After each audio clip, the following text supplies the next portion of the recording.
Welcome, everybody, to another episode of the Yankees Farm Report. This is a Carlos free episode. My name is Marcus. We have Aaron and Kai. And sadly, we are approaching the midway point of the minor league season already. We're getting toward the middle of June. And so some of the stories that we thought might take shape before the season started have taken shape. And so we're going to talk about those stories, the developments, the players who have been the stories of the year so far in the Yankees minor league system. So, Aaron, why don't we start with you? What is, and this is in no particular order. So, what's a story that stands out for you, a development, something that has caught your attention? Yeah, I think we should start, number one, we should start with the number one prospect, and that's George Lombard Jr. You wrote about it, I wrote about it. His season in Double A last year wasn't spectacular. He definitely was showing the struggles of being a 20-year-old. Even actually, he was a 19-year-old when he started there, but he was showing the struggles. And although the second half was definitely showing improvement, his prospects status was slipping a bit. He was kind of sitting more in that high 30s, low 40s range rather than the 20s where a lot of places had him to start the year. And I even said, he's still the number one prospect, but if he doesn't get going with the bat, he's going to fall back into that, 40 to 60 range and not be a top 20 prospect. Luckily, in Double A, he really figured it out. He stopped being as passive. He was aggressive early in counts, and he clobbered the ball and earned a quick promotion to Triple A. And obviously, it's been well discussed online. The stat slash line isn't great, barely hitting over 200, but his underlying data, while there are still some things to nitpick in there, for a 20-year-old, it's still, I guess 21-year-old now, still quite encouraging. And he's really taken that step. And evaluators they've taken to it. Baseball America has him, I think he's 12th now overall. Pipeline has him in their top 20. TJ Stats, who's, his website, I really respect his work. He has him nine. So yeah, I think our top prospect has performed like our top prospect, and you gotta love that. Yeah, I mean, for Lombard, it was definitely, I think, coming out of the gate hot for him, like, helped everything, like, tremendously. Like, he was getting tons of coverage, and especially after the tough things we saw last year, like, you wanted to see the bat come, and you wanted to see the offseason improvement show up, and it showed up right away. I mean, he played 20 games in Somerset, not a 971 OPS, 12 extra base hits. Like, that was the stuff that we wanted to see, and I mean, 400 on base percentage, like, just like everything it felt like in 20 games, obviously it looked really good. And that's why he obviously earned the promotion so quick. And for me, that also put him into like, is he a this year option? And especially when last year you saw the struggle, like you were like, oh, he's gonna be a 2027, like maybe starting out the gate like Volpe in spring, that type of stuff. And now it just feels like he could be a part of this team at some point this year and in some role, obviously as a big runway, hopefully when that happens. But yeah, I just feel like the biggest thing was the jump helped him, or the quick start helped him just like push him into the status of being an option for this year, and it obviously shot up his status again.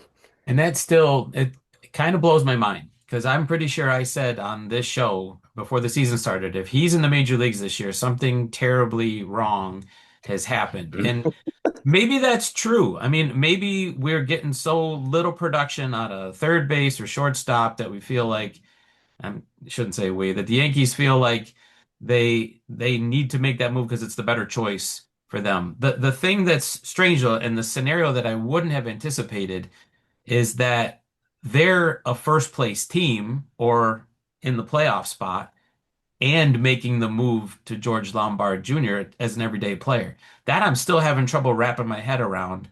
So the fact that he's put himself in position for that conversation to happen, and now we're in June, so 6 to 8 weeks, maybe potentially, there might be discussion of moving him into a major league role.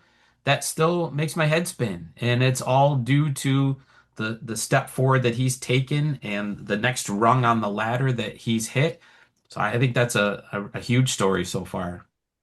Yeah, I think you can make an argument that, all three infield positions, I guess besides first base, but, your second shortstop and third baseman have all underperformed to their, specific expectations. And yeah, I was pretty adamant that, don't expect Lombard, it's not going to happen. Part of that was because, I thought he had a lot to prove still. And also just, I thought that uh, are those positions at the pro level will be better. But, it still scares me giving him a go, calling him up in August potentially, because we've seen a lot of guys struggle when they first make it to the pros. I've said this many times on this show, and we saw it with Spencer Jones. His first go was pretty rough, and he's looked. I mean, it's only been like 4 games, but he's looked a little better. Obviously, he hit a home run today.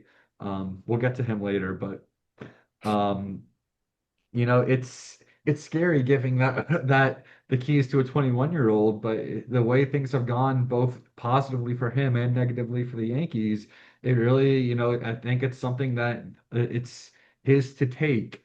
And we're seeing good signs. I still think there's a lot we still need to see in AAA over the next 2 months, but you can see like, the exit sign is right there. You can see it. It's clear as day. So being where he is right now, would you say this conversation's a lot easier if the Yankees are 15 games under 500? I mean, are we just at that point saying, hey, what are we waiting for? I'm a big, I believe in not rushing timelines. I think speaking from my Nats perspective, Dylan Cruz was a guy who never really was showing mastery at some of the levels he was at. And they kept pushing him. And they got him to the MLB too soon, and he really struggled. And, there was some good things going on in AAA. Then he got re-promoted, and it's just, the luster has gone from him. So I think, especially with the Yankees position, you really do have to strike that balance. Do we want to risk calling him up too soon? I definitely, like I said, I lean towards the safer side. I think that, when you're talking prospects, you're talking long term for the future of the team, and we don't want to overexpose him when he's not ready. So that's kind of Totally my fair. perspective on it. Yeah. Yeah, I tend to agree that you can do more damage if something goes wrong in the beginning, you overexpose, and then confidence is gone, and then you never know when the next shot is until next year, and and you never know how free agency goes. So like, it's not like, oh, he's starting at third base next year. It's he's starting at second base next year. So like, yeah, there's such a fine line, and I'm gonna be so interested to see where they draw it for themselves, and Mhm. when they feel it's right to bring them up, and what that looks like for the team and where they are currently. The other interesting thing is what the standard is now, because I was looking through Jim Bowden put out his All-Stars and he's got Jazz Chisholm at second base. I just went, what? And I thought, This and he kind of said, there's nobody else. the So, second base position in the American League has been really bad. It's yeah, so it's like you not start been looking good. around and people are like, well, we got to trade for a third baseman. Who are you going to get? So I you Neither go of look those around positions and are that see, good. yeah. So maybe that a guy could struggle, but that doesn't mean he's burying you because there's nobody that's better than him or nobody that you would have to bring in instead. So it's really interesting to watch that story for the second half, just like we have in the first half. All right, Kai, what's on your mind? What's a story of development for you? Um, Aaron talked about it a little last time, but in the pitching, throughout the pitching, just consistency. There's so many good prospects that you like to want to watch on a daily basis, and they've shown good stuff. They've shown good pitches, good flashes. And it's just about putting it all together. And for me, also, it's a lot of the pitchers have a walk issue currently. Just like honing that in, and that can really derail a lot of starts. Like we've seen with Cunningham, to mention, like just today was his first start with one walk or less. He had zero, I think. But and his last start was four, and it really derailed his start, and he gave up a bunch of runs. So like, it's really consistency for a lot of these pitchers, and finding the strike zone, especially with a lot of them have good stuff. So that's where it is for me. Yeah, I think it's a relative issue because when you look at last year, and I think we talked about this last week, but yeah, you had a rotation and just in Hudson Valley, you had Ben Hess, Bryce Cunningham, Carlos Legrand, Elmer Rodriguez, Kyle Carr, and Josh Gross, who's, all 6 of those guys are, Maybe the exception of Kyle Carrish, but no, even Kyle Carr, like he's doing quite well in Double A. That was a loaded group, and there were other guys in the system that were doing really well. It was like an A year, like a grade A year for pitching last year. So when you look at it this year, it just has been more shaky. LeGron Hayes definitely had struggles as a starter, keeping things going for full outings. Ben Hess, has fatigue issues, which is crazy. Elmer definitely has, been not as sharp as he looked last year with his command. Chase Hampton, Thatcher Hurd, even Bryce Cunningham all coming back from injuries and experiencing rust. Then yeah, like some guys we knew were wild. Xavier Rivas we knew was wild. Um, but then yeah, look at the younger guys: Franja Herrera, Luis Serna, Alan Facundo. I'm gonna list just basically high A now. Sean Paulinan.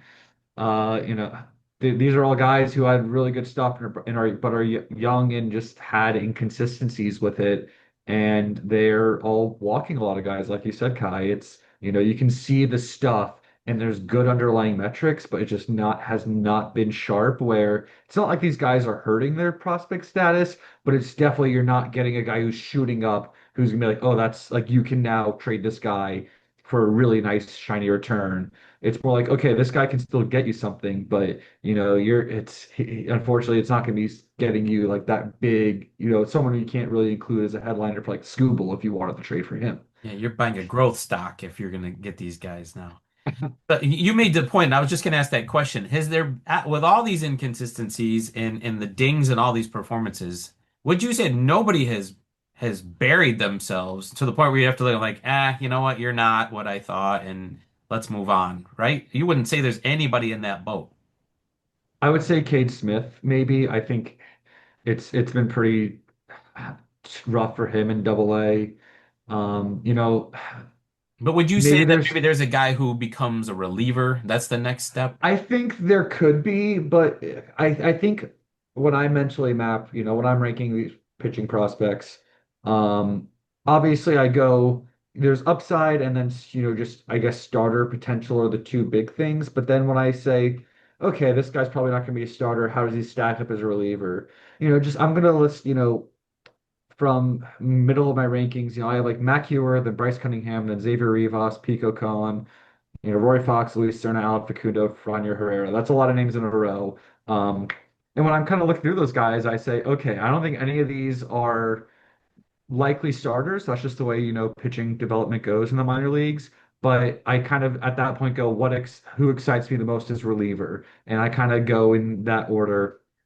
Cade Smith, I don't think when you compare to Linan or Herrera or Facundo, I don't think he has that exciting pitch that gets me excited as a reliever. Linan has that nasty changeup. Facundo has really nice slider. Herrera has a really nasty changeup from the left side. And Cade just doesn't have that for me. So he could, but I think, he was a guy who's probably ranked in the top 15 a lot of places. Personally, for me, since my last update on Mother's Day, he's fallen out of my top 30.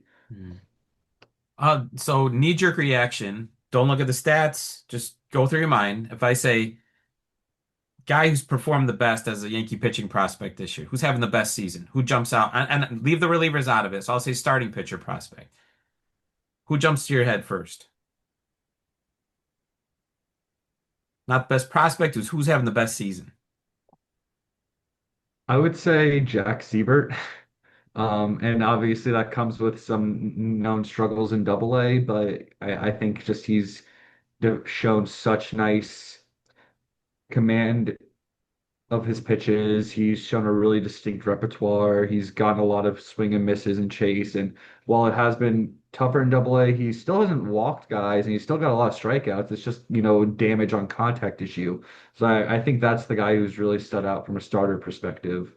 I don't know if I stole your answer, Kai, but I mean, I was gonna say like Siebert was like I felt like the clear cut pick, especially 2, 3 weeks ago when we were talking about like when he was rising and the rank, like when the ranks got updated and all that type of stuff, and he was. I mean, he deserved the promotion, and then obviously the last couple starts of he's kind of got blown up a little bit.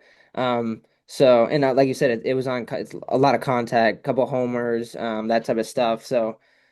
He definitely was like somebody I surely I wasn't as in tune last year. But he certainly became someone I watched every day when he was pitching. Um, and then obviously a little bit of a fall off, but he was super impressive, and he got the promotion for a reason, and the stuff looks good, and the fastball looks good, and I feel like he has good potential, as you said. I know I asked the question, but the guy I thought of first was Brendan Beck. Mm. I mean, he's I think shown that he has the stuff to be on an MLB roster. Whether it's I don't know if it's the Yankees, but I think someone absolutely could take a chance on him. I think my Nats perspective, we're throwing Miles Mikolas and Zach Littell out there 2 out of every 5 days. I And, was Brendan Beck could absolutely do what they're doing. Um, so, I was gonna um, say I could see Brendan Beck on a lot of major league teams as a 4 or 5 starter that gets five yeah. innings, that type of stuff. Like he's not strikeout heavy. He's not really Mhm. impressing you with a lot of stuff. But He could, if, we talk about TJ Rumfield being a good guy on a bad team to kind of take over first base, and he's done that nicely with Colorado. Honestly, maybe even better than people were expecting. I could see the same thing for Brendan Beck. If you put him just as on a team that needs a guy who can, should be able to give you innings, he can do that for you. So I like that, Carlos. Car- all right. So what's Not your next? Carlos. Oh my God. It's tricking me. It's tricking I, me. I only play Carlos on YouTube. What's Aaron, what's your next story? What's on your mind? Yeah, I think I'm gonna follow my own lead here, because I mentioned Jack Siebert. The 2025 draft class. I know you said this when we were discussing before we hopped on, but if you told someone that your first round pick and your first pitcher taken had combined for 2 at-bats in 6 innings, you would probably say that this draft class you would be kind of down on this draft class, but I'd say it's been anything but. It's a start going player, not to go fully player by player, but you're looking at your top two college bats, Caden Kent, Core Jackson. Caden's looked like a really great contact hitter. With power has been inconsistent, but even recently I think he had like four extra base hits in his last like 3 games.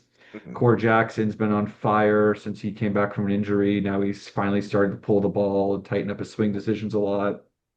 So those are two, exciting guys. Then kind of, shifting to pitching, Rory Fox is a guy I kind of lumped into the pitching issues where he's had some rough stuff, but he's shown some really nice innings. Yeah, And I he's wouldn't a be guy bummed about that, him right now. yeah, when I kind of talk about Franier Herrera and Luis Serna, these guys, like I think transition to bullpen, I have Rory Fox above both of them because I still think even despite his struggles, he shows a really nice set of pitches to be a starter, and he has really clean mechanics. So I think it's just kind of getting the shapes more defined and being a little more consistent. But he's been solid. Mac Hewer, is a big guy with big stuff and big outlier stuff that you can see this guy being I mean, if you're talking, either awesome back end reliever, he can still maybe find the consistency to be the starter. And speaking of back end relievers, Ben Grable has maybe been one of the best pitching prospects, regardless of, just being starter or reliever. It's a big fastball with a huge IVB. He definitely needs to work on the secondaries a bit, but if the fastball is your leading weapon, that's going to do you a lot of good in the pros. And he's started to heat up in Double A. And obviously, we mentioned Jack Siebert's been great. Um, there's definitely some guys who haven't been awesome. Blake Gillespie starting the season single A and going down to FCL is a little bit disappointing. But I think on the overall, it's been a really good showing for a draft class that, remember, not only did we lose our second and fifth highest overall picks, but we also dropped 10 picks in the first round from 29 to 39. So for given the circumstances of our draft, I really like what we're seeing. I didn't even mention Jackson Yeah, Lovich. right. I And was gonna. Bryce Martin, Grudzelanek, it was your Yeah, 20th rounder, right? yeah, And we're 20th talking like rounder. a 130-ish WRC plus right now. Good Hmm. stuff out of Justin West, out of Stuprich. If I'm saying his right name wrong, I apologize. So it's a boom class so far, and like you said, the number one prospect out of the group's not playing, and maybe the best pitching prospect out of the group, but at least the guy you took first hasn't thrown. So it's it's it's really an interesting class, and that's coming off the heels of a one before it. I was gonna say when I mean, you mentioned, Kilby's not playing and Cohen's not playing, but your 15th round draft pick is Jack Seaver and your 16th round draft pick is Jackson Lovich, and who have Right. arguably been the hottest players in the system in the first like month and two. So it's hard to complain when the back end of the draft looks like that. And credit to the Yankees and their scouting and all that stuff. That's where that's where a lot of the money's made in the back end of the draft, and they're getting a lot of guys that like look that they can produce, hopefully in the next couple of years at the major league level, and that's the goal, and they're doing it at a high level, especially late in the round. So that's awesome to see. Get you even more excited about the 2026 draft. Oh What's yeah. coming next? And like we said Mhm. before, now you pay attention to every pick because I mean we're talking about 1 through 20. We're talking about prospects. So it's Yeah, really exciting. I think, when you look back at the 24 class now, I still really like it, but it's definitely been a bit more disappointing just because, when you take your first seven picks as pitchers, and Ben Hess, has had a hard time giving you depth, and Cunningham had a shoulder injury, and Thatcher Hurd's coming back from Tommy John, and there's some other couple disappointing ones in there. But you still like that draft a lot because Brendan Jones and Dylan Lewis killed it us at 12 and 13th rounders. Marshall Toole was great in the 15th round. Xavier Rivas is a guy I really like in the 16th round. So like, even though the first seven rounds has been a little, has I guess trended down a bit this year. Also, it can easily shoot back up just because that's how it can be with pitchers. It's not like these guys are, complete goners. And it's crazy how many of those guys they Yeah. used in trades within a Yeah, I mean, year of taking them. Griffin Herring and Gage Deal are already gone. And Wyatt Parliament and Thatcher Hurd have pitched like 20 innings combined. So it's you can't really judge them right now. And yeah, it's just can Hessen, Cunningham. For Hess's, can you just stay on the mound? Because when he pitches, the stuff is really good. Yeah. For Cunningham, it's just can he get some of that stuff and his control back? But yeah, it's this draft group has been pretty darn good given their circumstances. So yeah, I think we should all be excited for the 26 class. I mean, you mentioned Parliament. I just want to quickly say, but you mentioned Parliament and Hurd. Obviously, they're just getting their shots this year because of injuries. So like, it almost feels like they're part of the class again too. It just feels like feels like a really good 2025 class when at least when you're seeing new guys to the pro game. Yeah, that's a good point. And that's not to mention the undrafted free agents who came in with that class. Tyler Boudreau. Tyler Well, Boudreau. that's what Yeah. did you ask the question last conversation about best pitching prospect? That might be him. I think he only had like one bad start in Yeah. single A this year. Shout out to Texas Tech, Mac Hewer, Jack Siebert, and Tyler Boudreau.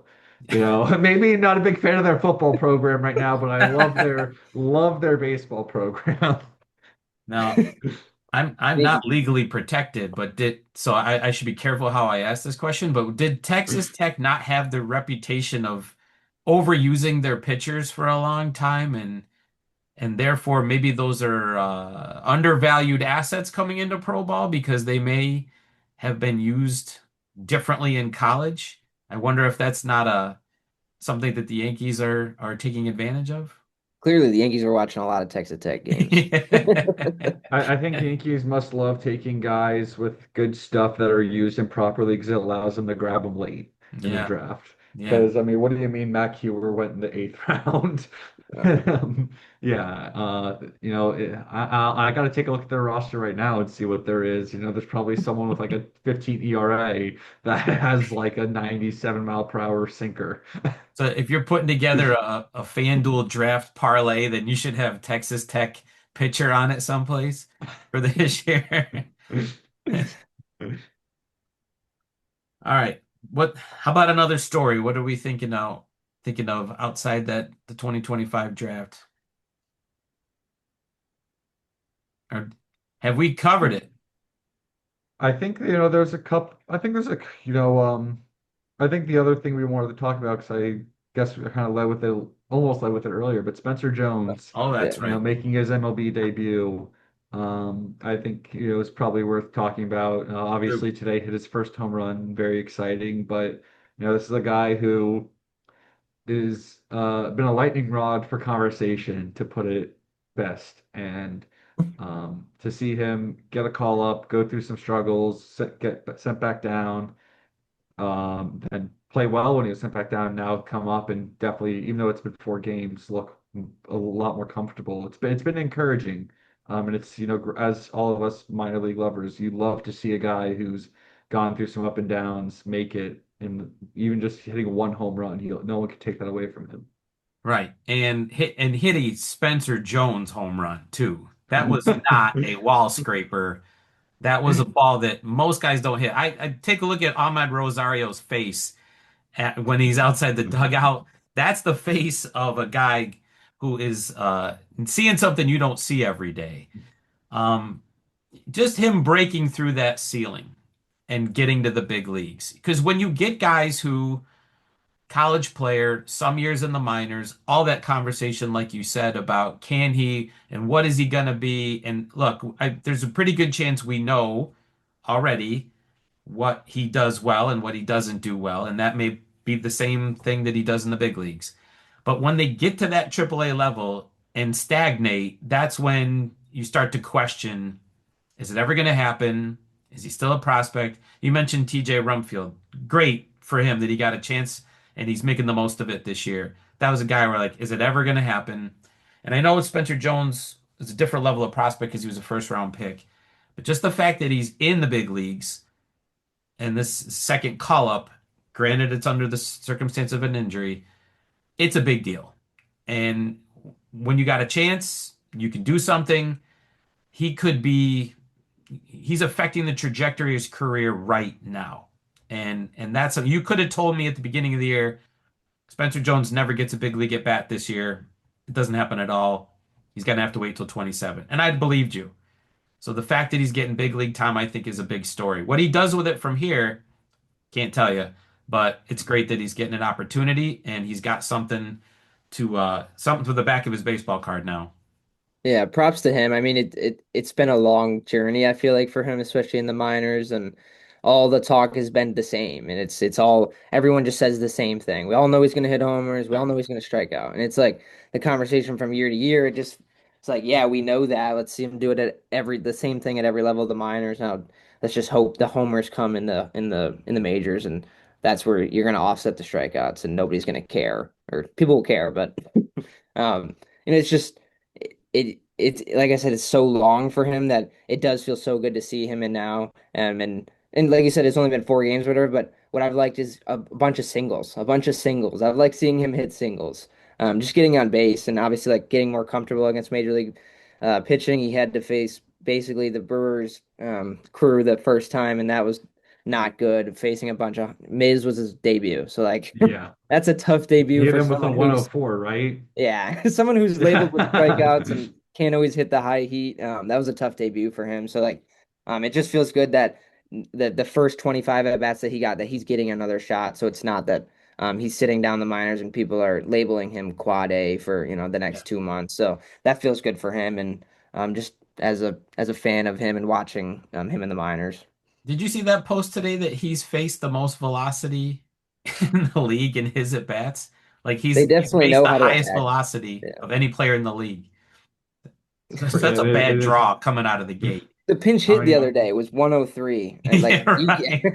I was like, he's probably not going to hit that off the bench. Yeah. Uh, yeah, it's been a rough draw for him. Even Gavin Williams got it up to like 99 for him. It's just give and the guy we a break, man. He's a we said last rookie. week, what if he had hit one home run? Well, now he's got that one home run. What Yep. does that do to the conversation going forward? Because that's something people are going to remember, and that's going to Especially how buy him far some he hit it, like goodwill. people are gonna be like, the power's there. Like we just want to keep seeing that. So like, I feel like the one homer changed everything. Or like it can change everything. And what it would have changed everything in the first 25 if he hit one. I Yep. remember we talked about that. So like we said, it just feels good to see it. And obviously, it went a very far way and Yeah. was hit very hard. So like people are gonna want to continue to see that. And And if he can do that, he'll be a major league player and in that's some the way. I intriguing thing think, about him. Who else on the roster besides Aaron Judge can hit a ball like Yeah. that? I mean, Stanton probably still, yeah, I say, when his launch angles were kind of wonky to start the year, but right? you can never doubt it's when Stanton gets one, it's I think it's unlike anything else. But yeah, I Yeah. think even Aaron Judge, when he hits a homer, you're like, damn, he got that. But like when Stanton hits it, you're like, Jesus Christ, that was a missile. And that's what it's like off Spencer Jones. It's not just like that's just a big man doing that's just like every time it's like it makes it catches your breath like Right. And we're um talking yeah. about the elite power hitters, the guys who have Hall of Fame conversations. That's who we're comparing him to, which is why hmm it's why hopefully he continues to get an opportunity because he does things that other Yeah. people can't do. And we know he's a streaky hitter, and Yeah. we definitely saw that in his first go with a lot of, I think it was a 40% strikeout rate, even though I think some of those were pretty good at bats. And um, he's hit one home run. He had a three-hit day. He has two hits today. I can't remember what he did yesterday. But it's a guy who goes through these big heaters and they'll also have some very low lows. And if he's gonna enter a heater right now, it'd be a great time, given that he's probably gonna have a pretty decent runway here. And the equation gets even more interesting with the potential Jason Dominguez, he's rehabbing. So I don't know what the playing time situation is going to be there. I think Spencer Jones is making his case to stay up, and I would like to keep him up because I don't know who of not to I don't really want to actually have this conversation, but I don't know of who of Volpe or Schumann goes down, but whoever does, Jason Dominguez and Spencer Jones are giving you a lot more offense than either of those guys and one of Dominguez or Jones. So those both guys need to both be in the lineup when Dominguez is back. But um, yeah, he can give this lineup some real power threat that I don't want to say it's been lacking because obviously we've hit a lot of home runs, but it's especially from the bottom of the lineup, with Jazz not living up to his 50-50 talk. And then everyone else we've talked about, it's having some power from, I think he's hitting six tonight. It's good for this team right now, Yeah. even if it comes with some strikeouts. He had Right. a hit yesterday too, by the way. He did. Yes, you're right. Yeah. Yeah, I think he had a hit in one of those rally innings. I can't, but yeah, no, it's awesome. It's this is what we live for. And even thinking back to it, 2025 really didn't have any debuts. Like I can't think of any like guys who truly debuted in 2025. But this year we've Norbit already, Vivas. damn, that's a big one right there. Besides him, How could besides I him. forget your bit? Um, But yeah, this year we have had Spencer Jones, and then Elmer gave us, three, while definitely, showed some rookie struggles for sure. He, especially in the second and third, he provided what the Yankees needed. He gave, I think, 5 innings in both. And, just I think it was like 2 runs tops, maybe three. Like he gave us what they needed at the time, and I think it was a valuable lesson for him. And it was exciting to watch him pitch. And then we already know that Legrand, his clock has already started with the move to the bullpen as they kind of cool him down and let him get used to those game situations.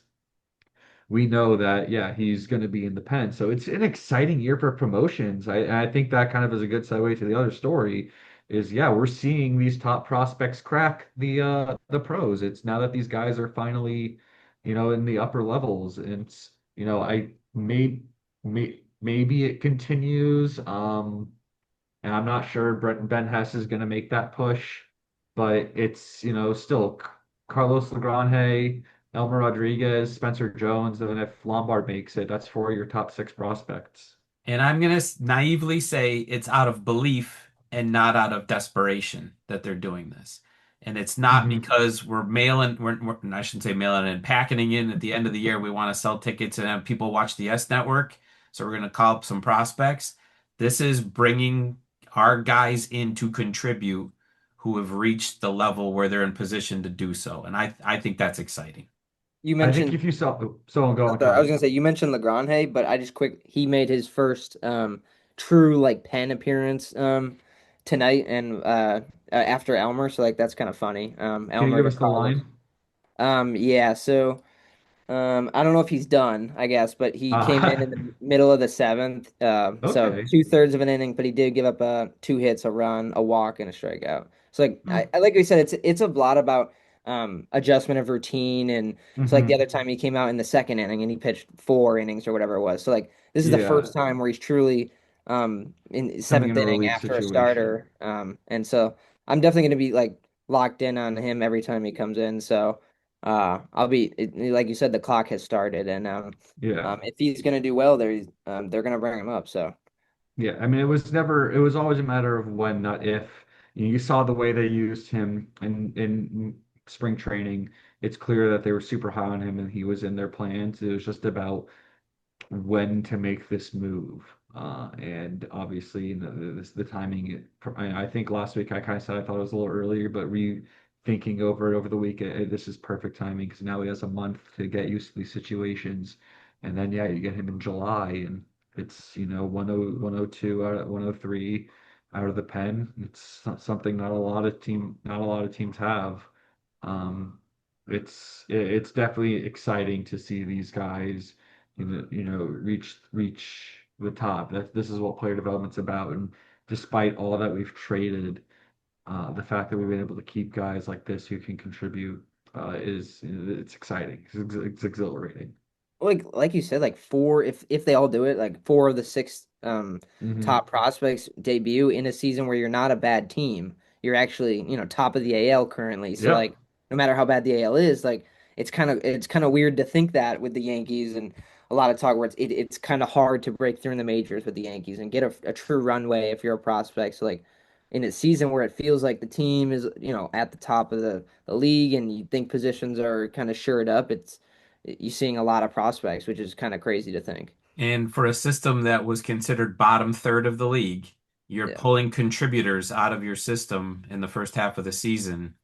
It's a good sign. And it's truly the culmination of the work, player development, starting with Cashman and seeing the need to make those changes in 2019. This is kind of the culmination of that because that first kind of push we had, 21 to 24, that was like Volpe, Wells. I would say the two primary guys. I know not to go into how they performed, but you look at the guys contributing right now. Cam Schiller didn't become a top 100 prospect till probably like a few weeks of his debut. He wasn't on really anyone's main radar. Ben Rice was never really a top 10 prospect in the system, and Will Warren I think might have been, but he wasn't a top 100 guy. And now, but you're seeing the guys that they've and Spencer Jones, another first rounder, George Lombard, obviously a first rounder, LeGrand Hay, an IFA guy they've nurtured throughout, Elmer, a nifty trade. Um, but it definitely feels a little bit more like that first wave was kind of, oh, cool, we're new at this, and then it kind of receded with all the trades and some of those guys getting to the pros and not performing well. And this feels like the second wave of, okay, this is actually like the Yankees can do this now. They can develop. It's obviously going to be streaky given how much we trade and how our draft capital and IFA capital, but this kind of is the culmination proving to me these guys can develop really good talent. And for anybody Um, who pushes back when they hear the names Volpe or Wells or something and say, well, look what happened. That's not the development system.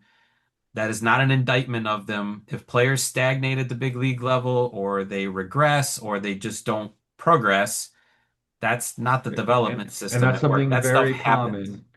I talked about Dylan Cruz at the Open early on, and that's a second overall pick who's stagnated. And Jackson Holliday, the first round pick the year before, isn't really taken off. This is just something common. A guy can look great. Mark Vientos, Mets fans love to talk about him. Great in 24, and then just lose it. This happens all the time. It is. We underestimate how hard it is not just to get to the big leagues, but to stay in the big leagues. Um, Adjust. and it, yeah, and Adjust. it sucks that, especially, thinking about Wells, who had a really good 24, kind of rough 25, and that first he looked great in April, then fell off. Um, So, if he never able to get it back, obviously that sucks. But it's still a developmental success. We did our job. We seriously improved a guy who was thought to be a bat first catcher and made him one of the better defenders at the position in the league. Um, that just, it shows a microcosm of what they can do. Right. So yeah, no, this just definitely is a year where it makes you feel good, despite the ups and downs of some of these prospects. Um, Bringing back to Jones, it's to finally get him in a position where he can be helpful to the pros, whether or not, it's going to be consistent. It's just what this is why we do this. This is why we watch this. This is why we talk about this with all Yep. of you watching. And meanwhile, you've got a pitching prospect who's a Cy Young candidate and a hitting prospect out of your system who's an MVP candidate. So for every knock you want to put on the development at the pro level, you've got success story. Hmm. Quick Legrand, hey, he did come back out, so they're stretching him. But I will say, I went back to I wanted to see velo because when I've watched his starts, the velo is it's he can hit 100 Fluctuates a little obviously.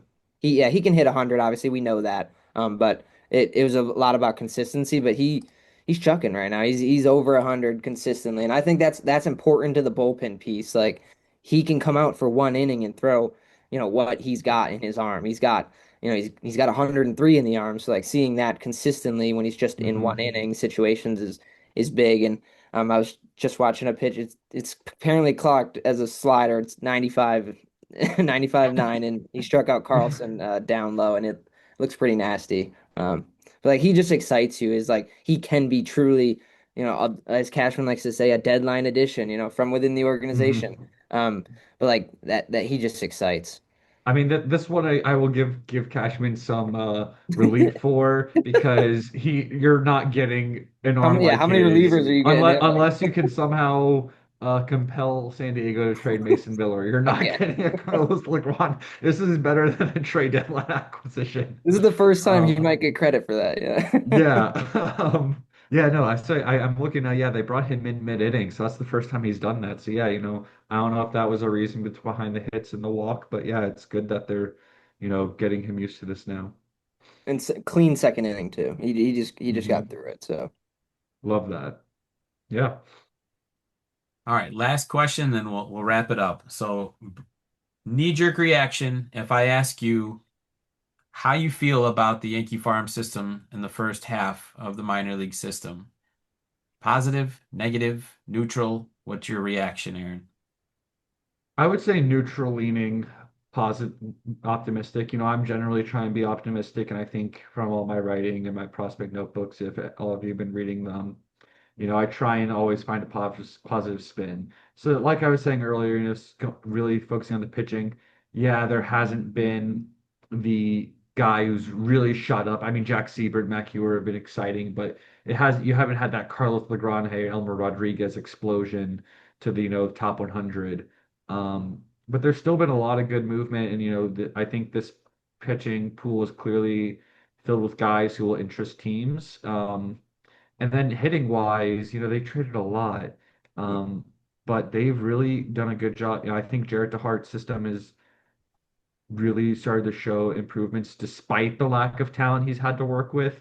Yeah, I think this is something we get to talk about. We forgot about, but the power improvement by a lot of guys, and really in Double A, Jay Savina has found his game power. Garrett Martin, it's about to hit 20 home runs already. It's just to name a few. So it's been really encouraging. Lance Brzezinski, uh, great follow, great national media guy for analytics. He had a little graph that showed minor league systems, their 90th percentile exit velocities and contact rates, and he has all minor league data. So he has the double A and high A stuff that we aren't privy to. Um, and Yankees were like the best in 90th exit velocity, and they were still like above average in contact. So, and he's doing this with, you know, not the not the biggest best pool of guys. So it's really encouraging. I really hope that they get him some more toys in the draft. So yeah, like it's while the pure amount of talent isn't what it was last year, thanks to the trades, and yeah, it hasn't been as big of a push. I'm still I'm bullish on what some of these guys can be with what we have in place in our player development.